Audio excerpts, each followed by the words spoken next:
Hey guys, this is Dr. Aeronautics.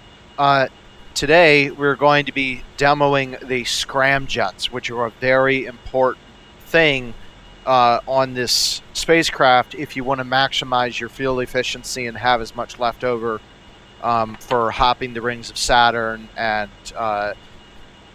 piercing the ice of Europa and a whole bunch of other things that you can do in the solar system. But first, let's take a look at how Scramjet works, because it's important for understanding how the operation works. Okay, so here we have three examples of the engine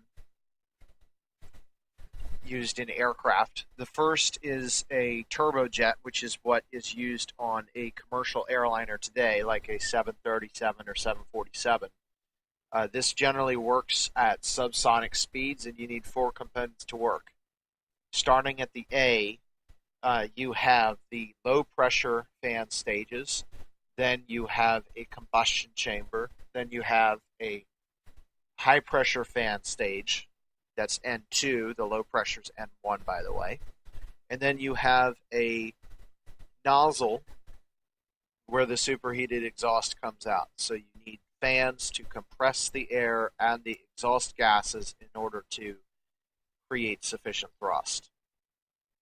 Now, in the case of the ramjet, ramjets work well between Mach 1 and about Mach 4.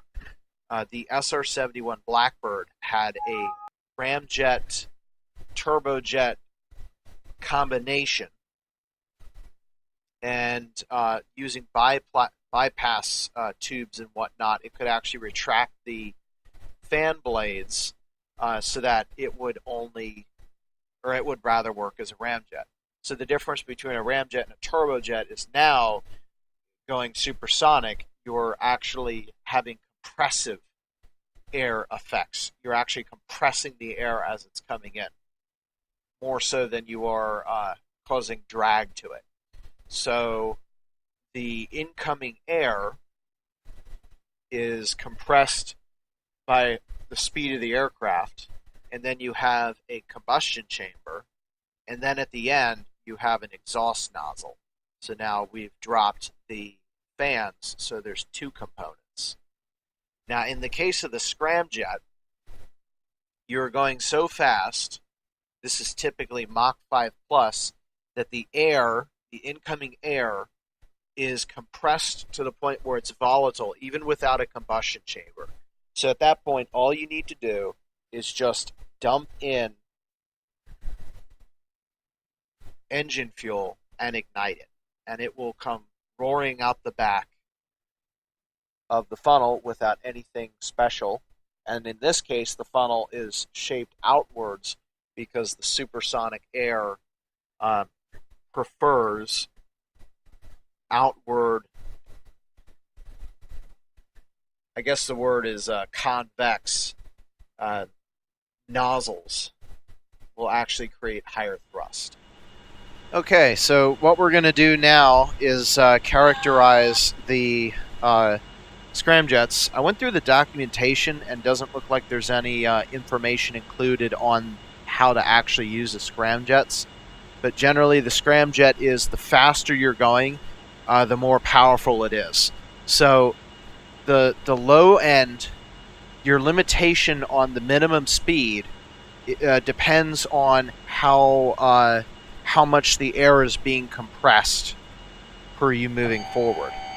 A scramjet will give some thrust at 1 mile per hour, but it really won't be noticeable in any way.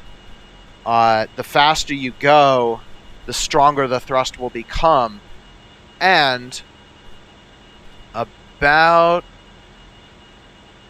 I'd say, at between Mach 2 and Mach 3, and in order to do those speeds in this craft, you need to be about 80,000 feet or so. The thrust of the scramjets overcomes that of drag of the craft, and now the scramjets can power the jet, or power the spacecraft alone. So then you go up through the regime, and then you have the maximums. So what limits a scramjet's maximums? Two things. One thing is well, actually it's three things. One thing is the maximum amount of dynamic pressure that you can induce in the vehicle. In short, what's the drag force of air molecules slamming into the nose? There will come a part where there is so much coming across that it creates heat, and that heat will destroy the craft if it's allowed to build up in real life. And then that gets into the next thing, right? Heat. When you compress air in these chambers, this is the scramjet, by the way. When you compress air into these chambers, it will heat up. The faster you go, the more it compresses and the more it heats up. So there comes a point where the air heats up so much that it melts the scramjet before the reaction can even take place, and it will destroy the craft. So you can't use the scramjets above a certain speed. That's extremely important. And then the third thing, of course, is the low end of the dynamic pressure, right? If you're staying high enough that the air is thin enough, you can go faster, but to a degree.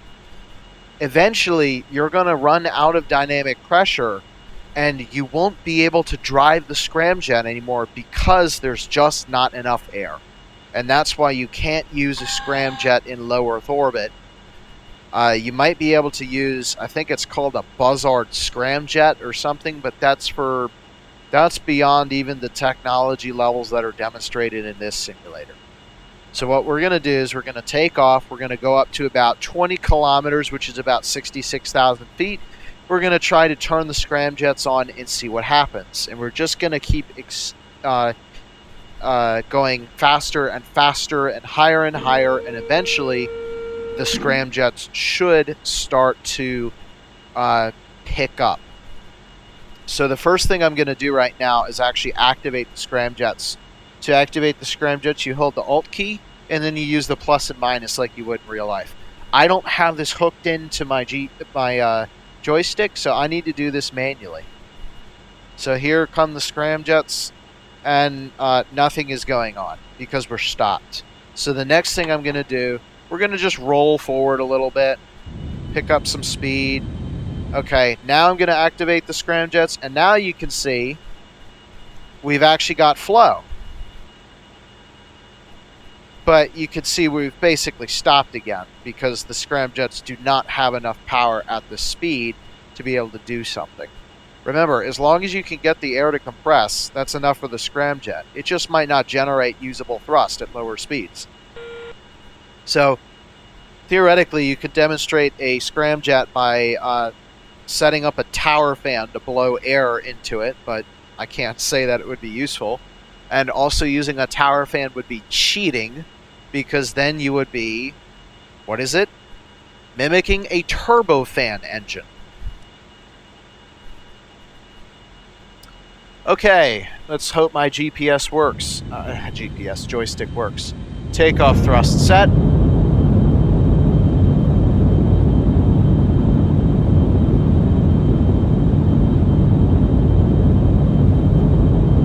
And we have 100, 120 beginning the rotation sequence. Takeoff speed expected at 160. We've reached 160, and we're up, throttling back to avoid excess drag, pressing G to raise the gear. Radiator retracted. So have we been up this high before? I don't think we have. Let me see, the last, I think the last tutorial that I did, was it long-range atmospheric flight? 500. No, it was the high-altitude testing. 400. So let's throttle back up again and start climbing out. Once we hit 250, that's a good stable speed. And now we're going to go ahead and climb out. So 30 degrees nose-up pitch will get you out of the atmosphere pretty darn fast. So we're going to go right back up to that regime that we were at before. And I'm going to make sure that we don't blow eastward because we want to be able to land. There's a number of facilities up here. I probably won't show the landing on camera because it really doesn't add anything, but for the sake of realism, I'm going to stay in here. Now, once we activate those scramjets, we're going to be going fast. I don't know what the cutoff limitation is for this craft, but let me tell you, it should be high. For the XR2 Raven Star, it's Mach 20. 20. So you might have been asking yourself, why do we use scramjets? That's why. Is because if you can just get to Mach 3 to Mach 5, you've got it. So Mach 1 is about 340 meters per second at sea level. It's also displayed here on the surface MFD. It's M under the section atmospheric data, which is kind of in the center bottom, well, not center bottom, but center lower area. So right now we're doing Mach 1.5. The goal is to be about Mach 2 at 20 kilometers. And that should be enough that you might be able to notice a thrust.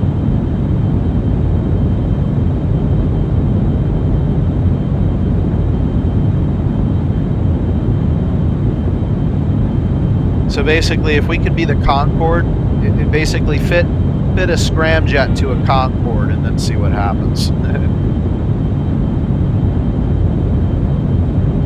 Okay, so we're at Mach 2 now, and we're at 50 kilometers, with 15, which is approximately 50,000 feet.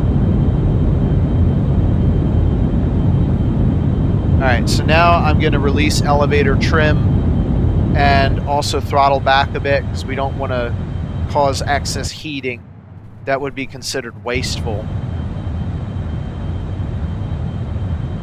And I'm going to level off here at 60,000 to give the scramjets an opportunity to demonstrate their ability to accelerate the craft. Okay, we're at 66,000 feet now, or 20 kilometers. So Alt plus, and it looks like the speed's going up. Let's cut the engines off. And we're oh so close, but not quite there. So what do? We cut the engines off so we don't waste fuel, and then we go a little bit higher and a little bit faster. So let's try for 24 kilometers, which is that's about 80,000 feet. Let's try that. We'll try 80,000 feet and Mach 3 and see if that's enough. So now we're getting up into SR-71 territory.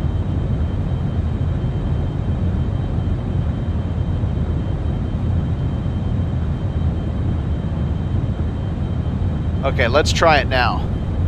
So again, same procedure, level off, bring the thrust back to about what we need to hold, and then any additional acceleration will show you what the scramjet is doing. Alt plus, increasing the scramjet, and we're going up a little bit. Let's try cutting off the engine, and close but no cheese. We're still about where we were before. So let's try for Mach 3.5. But first, cut your scramjet engines off. You don't want to waste them. So we'll try Mach 3.5 and see if that'll do it. So we're now at 1 kilometer per second. See if that's enough speed to do it. Yeah, I think we've got it. Okay, we've got it. So what happens now, this is basically a slippery slope. Look at the flow where it says kilograms per second in the bottom right corner where it says propellant status and scram. The more that increases, the stronger the scramjets are producing thrust. Once you start accelerating, it's kind of like a burning building.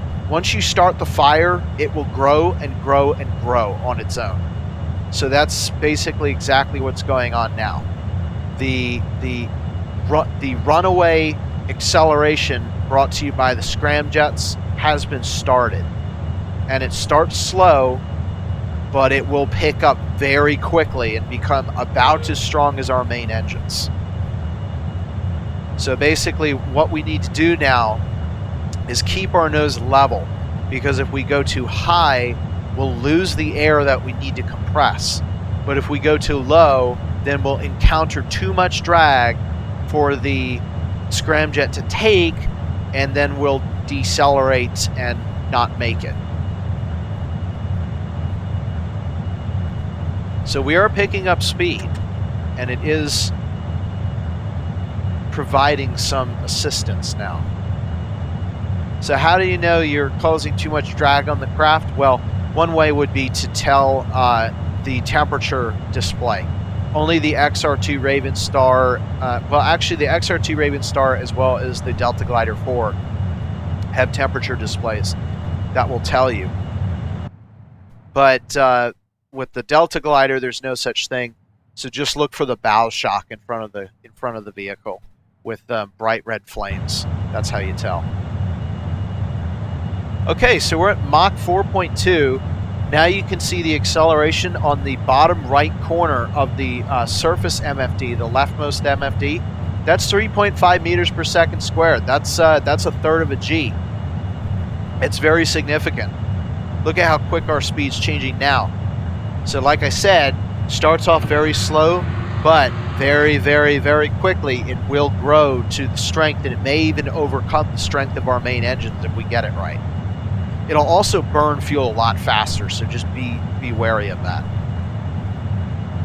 We're at now 1/2 G by the scramjet alone. Now eventually, when you pick up about 1 G of acceleration, at that point you can begin slipping up and out of the atmosphere. We're at 27 kilometers now, which is about 90,000 feet. So we've picked up speed and altitude. Now we activated the scramjets at about 1100 meters per second. We're now at 1550.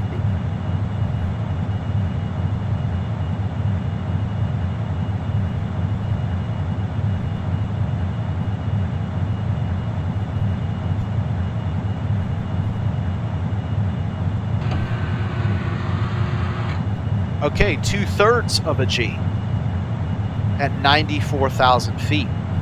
So look at that flow now. We're now at about 2.8 kilograms per second. Okay, so there's the flames. That's how you know we're doing a little bit too much. So now it's time to start a little bit of nose up pitch. Keep an eye on the dynamic pressure, which is in basically bottom center of the surface MFD, 36 kilopascals.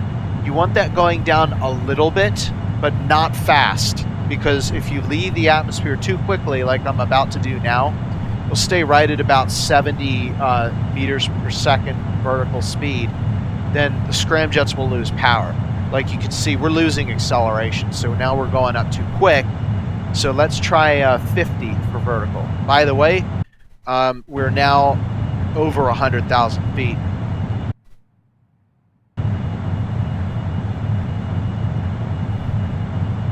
So now we're at Mach 6.7.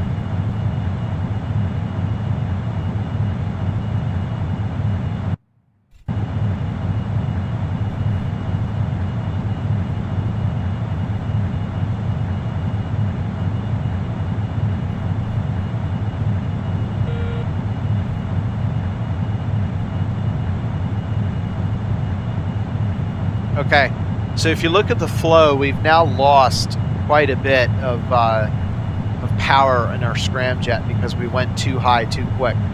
So maybe 30 meters per second is a more acceptable vertical speed. I don't use the scramjet very often, so I'm not very good with it. So we're just now coming over Mach 7.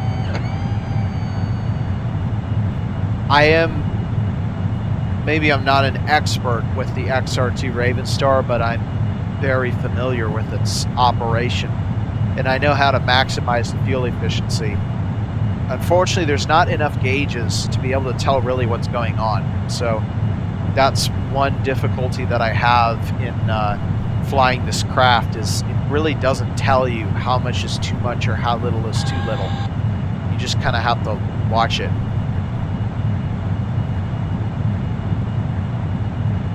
So flow is actually decreasing even though our altitude is 2. So that's actually telling me that we're going a little bit fast now. So I think Mach 7 might be the cutoff. This is not as futuristic as the XR2 Ravenstar. So now if you look, if I cut the engines, you can see, yeah, we've got -3 meters per second squared. So we're decelerating very quickly now. So what I want to do now is see how much flow we have if I let the speed decrease. If we have a significant amount of flow at a lower speed, that'll tell me that this scramjet is behaving a little bit more like a ramjet, which means the speed will eventually taper when the compression cannot occur fast enough. So I think we were at a flow of about 1.04. We actually have a lower dynamic pressure than what we had now. So let's try it again, see what we get now. Oh yeah, that's definitely what it is. Look at that, 1.58. And again, going down and the flow's decreasing. So that basically sums it up. So you can use this. You can use the scramjet for the Delta Glider 4 between, not 4. This Delta Glider, the DGS, included with Orbiter by default, up to about Mach 7. Once you get above Mach 7, it just doesn't cut it anymore. So I'm actually doing a high-speed turn. I want to try and get to Indianapolis International. I think we have time to land without being too long. Let's see, we're 400 kilometers away. So I don't know if the 3-to-1 rule applies right now, but let's see, we're at 100,000 feet, which means we need about 300 nautical miles, which is about 600 kilometers, which means we should cut the engines right now. Oh, I forgot this craft uses the 1-to-1 rule, but to be honest, I don't think the 3-to-1 rule really applies once you go above 100,000 feet. The atmosphere just really doesn't do a good job at slowing you down. So we've used about 1/3 of our scram fuel in getting to Indianapolis International, and you don't have to use power on the approach. So let's see, what is that? Just about 1,000 kilometers. So I'd say you could probably get about 3,000, maybe 4,000 kilometers range on this thing. Good for crossing a continent. Like, you could probably cross the continental United States. Maybe if you're lucky, you could cross Asia. You could definitely cross Europe in this thing. Might be able to cross the North Atlantic. I would not chance it on the Pacific. Well, actually, I would chance it on the Pacific, but then I would pull a special maneuver, which I'm going to demonstrate next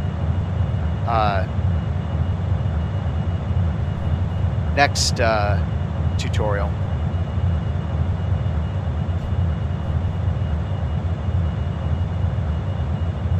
So I think I demonstrated an ILS approach, so maybe this time we'll demonstrate a visual. Yeah, you can actually see it down there. I basically have my my HUD heading indicator basically right on it. So maybe I will demonstrate a visual approach this time. We might need speed brake here.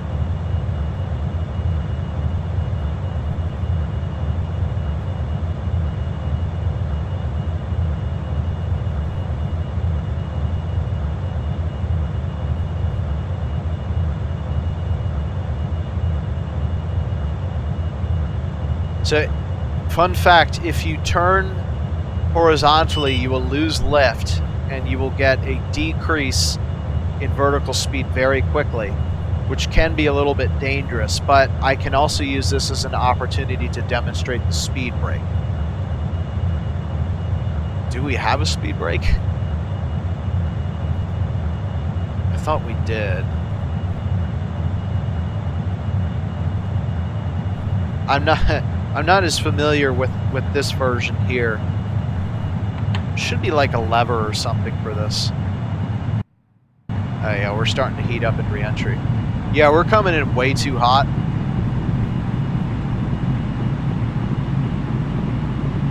So this is kind of re-entry. In real life, I think we'd be burning up now. So the question is, why am I not making this a realistic re-entry? The answer is because, unfortunately, I'm not able to control the attitude to the degree I need to at this altitude. We'd have to go higher. Yeah, you know what? I don't think we have a speed brake. You'd think I would have known that.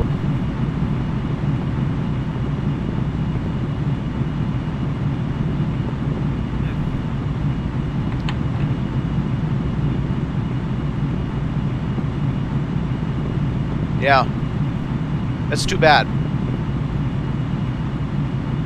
So let me demonstrate the actual speed brake. You know what? Maybe that's not a good idea. One, because we're going a little bit fast for it, and two, because the speed brake is here. I'm an idiot. All right, so now I'm going to try a really cool maneuver. I call this a zoom climb, but what we're actually doing is a combination of a zoom climb and a flip. Inner door quote. So check this out. Very quick way to bleed off all your speed, but also to turn around.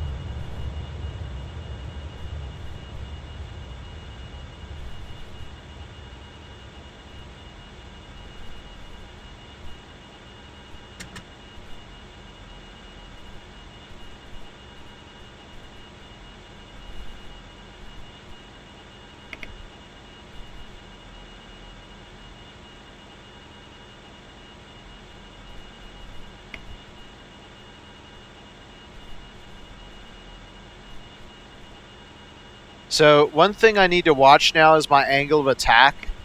You see how that's kind of high? Okay, I've lost control of the craft, so we need to go to rotation. Rotation. There we go. This is what you need RCS for, people.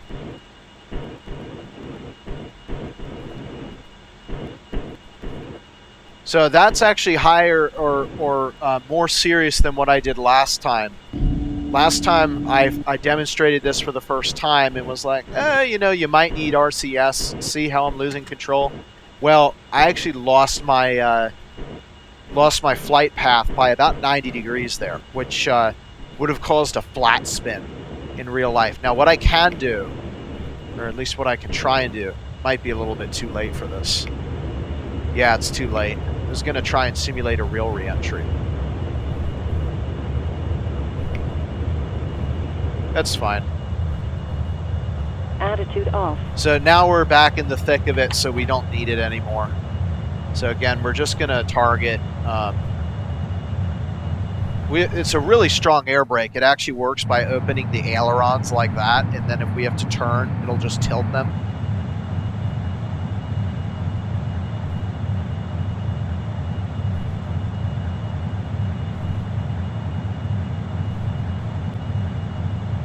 Yeah, this is a really powerful air brake. I might actually have to retract it because we're at, like, what, 30 degrees down and we're still decelerating? Probably a good idea.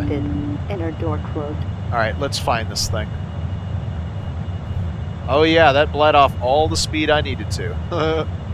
In fact, I don't think we're going to make it under our own power. So one thing you can do is parasitic assistance with the help of the scramjets. So I can actually turn them on with Alt plus, and it won't add enough to accelerate, but it might add just enough to prevent from slowing down. And who knows, you might actually be able to make the runway without accelerating. Look at that turn. Without accelerating using the main engines.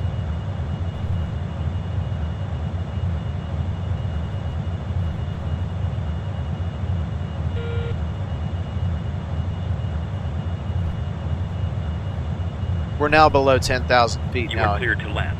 For those of you who have a thing for feet.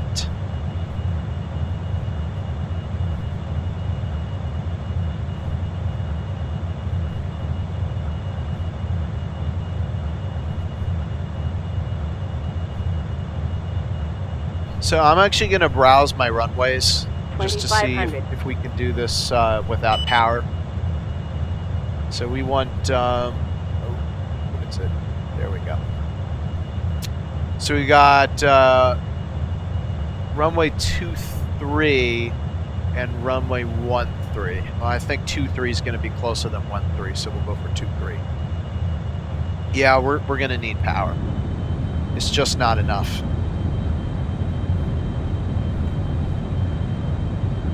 So same thing again, Alt minus to turn the scramjets off. Done.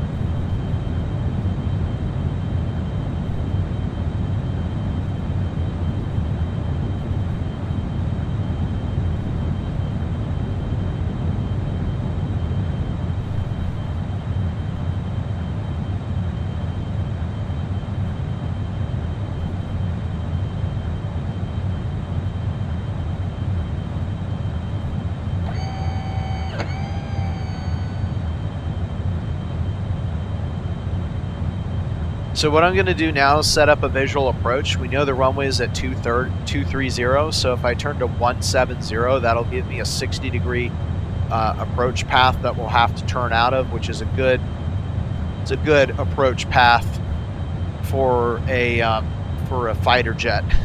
I highly not recommend this in a passenger aircraft. I'm also going to cut the engines off because we're starting to decelerate now. So at this point, we want to make our sharp turn. We're going to go for 23 right. Keep an eye on the start of the runway until we reach the runway. Then we're going to look at the end of the runway. Okay, right there. You can see I'm planning this time. Sometimes I just don't think. Other times I do. We're already at 160 meters per second, which is the landing speed. Hopefully, we're also above maximum landing weight. So I'm still looking at the start of the runway. Very soon, I'm going to switch to the end of the runway, gear down with G. 300. Okay, I'm shifting to the end of the runway. Wow, we are coming down fast. Deployed. Okay, that would have been a crash in real life. And we would be burning now. I might have been able to recover from that for a little bit of time. I don't know if maybe it's because we're above maximum landing weight or just because I'm a dummy or because it's I don't know how to perform a crosswind landing. But I'm thinking maybe I should do a demonstration on how landings work sometime. Because really that is atrocious. Let's see. Oh, yeah. We still have way too much fuel. So that's what the issue is. We're just above maximum landing weight, although it really irritates me that you can't do a fuel dump. Anyway, that wraps up this tutorial. The next tutorial is going to be exciting. That's going to be ballistical paths. And that's going to be where things start to change from aeronautics to astronautics. And this has been Dr. Aeronautics. So I will see you guys next time. Bye-bye.